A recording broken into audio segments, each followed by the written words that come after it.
Hi guys! Kamusta kayo? Ngayon ay babahagi ko po sa inyo ang aking karanasan noong nakaraang linggo na nagdulot ng matinding pangamba sa ating lahat na umabot sa 6.9 magnitude. 10:49 PM ng gabi, tapos na po kaming maghapunan ng pamilya ko nang biglang yumanig ng napakalakas at nag-blackout.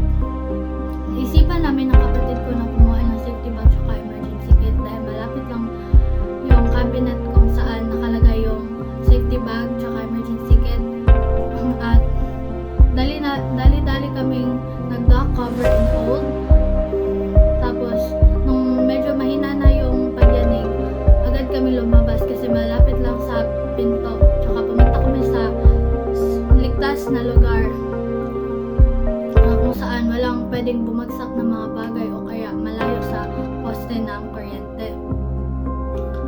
Marami pang aftershocks na naramdaman natin guys. May mahina, tsaka meron namang malakas.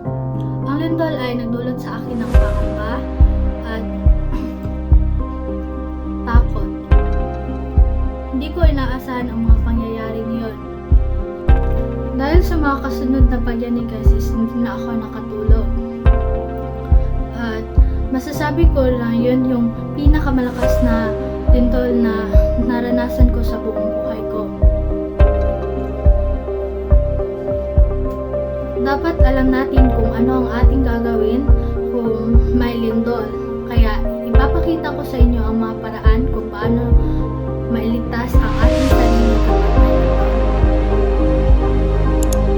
Mga dapat gawin kapag may lindol: panatiliing kalmado ang sarili. Lumayo sa mga bagay na tulad ng salamin o malaking appliances. Mag-drop, cover, and hold sa pinakaligtas na spot ng bahay hanggang tumigil ang pagyanig. Kapag ligtas nang lumabas, kunin ang emergency go bag at mag-evacuate sa pinakamalapit na open area or evacuation area. At yun lamang po. Salamat sa inyong panonood. Panatiling magligtas ang sarili.